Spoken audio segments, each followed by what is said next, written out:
Last night in Washington, something horrific happened. A brutal terrorist shot in cold blood a young, beautiful couple, Yaron Lishinsky and Sarah Milgram. Yaron had just bought an engagement ring for Sarah. He was planning to give it to her in Jerusalem next week. They were planning to start a new and happy life together. Well, that tragically did not happen. Yaron and Sarah weren't the victims of a random crime. The terrorist who cruelly gunned them down did so for one reason and one reason alone. He wanted to kill Jews. And as he was taken away, he chanted, "Free Palestine." This is exactly the same chant we heard on October 7th. On that day, thousands of terrorists stormed into Israel from Gaza. They beheaded men, they raped women, they burned babies alive, they butchered 1,200 innocent people and took 251 innocent people hostage to the dungeons of Gaza. A short time afterwards, Chancellor Scholz of Germany visited Israel. And after he saw the horrors, he said to me, "These Hamas terrorists are exactly like the Nazis." He was right. And if they could get away with it, these Hamas terrorists would have slaughtered every last Jew on earth. For these neo-Nazis, Free Palestine is just today's version of Heil Hitler. They don't want a Palestinian state. They want to destroy the Jewish state. They want to annihilate the Jewish people who've been in the land of Israel for 3,500 years. I could never understand how this simple truth evades the leaders of France, Britain, Canada, and others. They're now proposing to establish a Palestinian state and reward these murderers with the ultimate prize. Well, for 18 years, we had a de facto Palestinian state. It's called Gaza. And what did we get? Peace? No. We got the most savage slaughter of Jews since the Holocaust.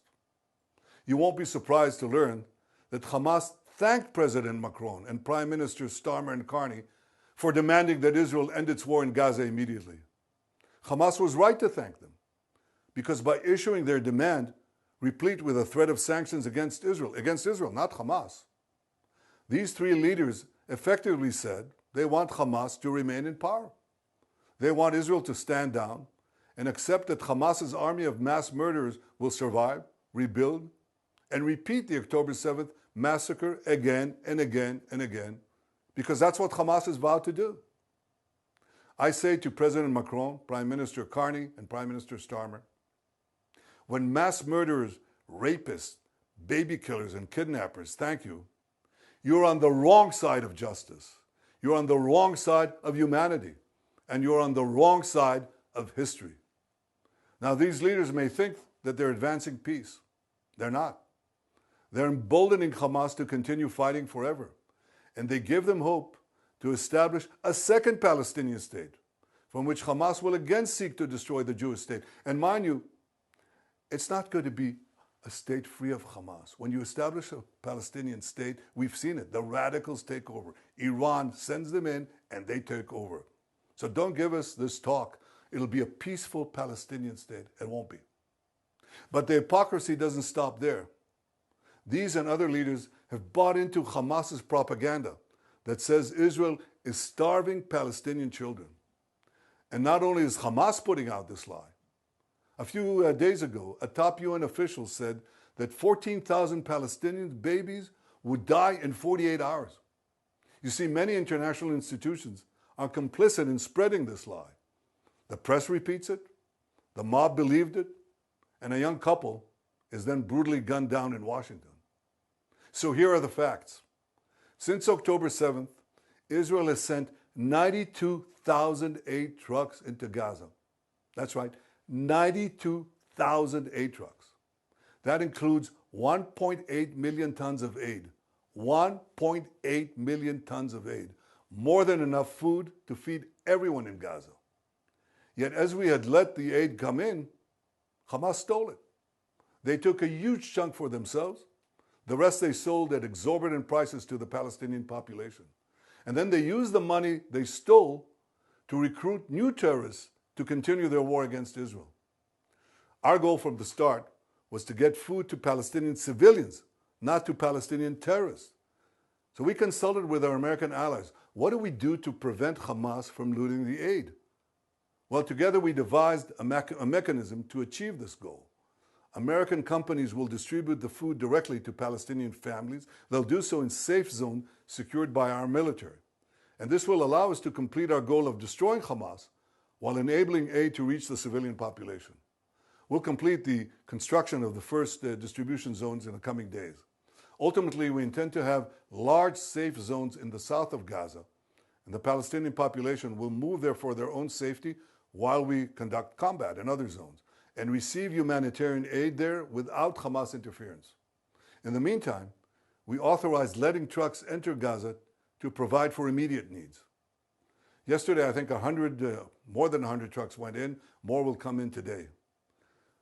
I tell you this, no army in the world has ever gone to such lengths to provide aid to the civilian population in the midst of intense combat.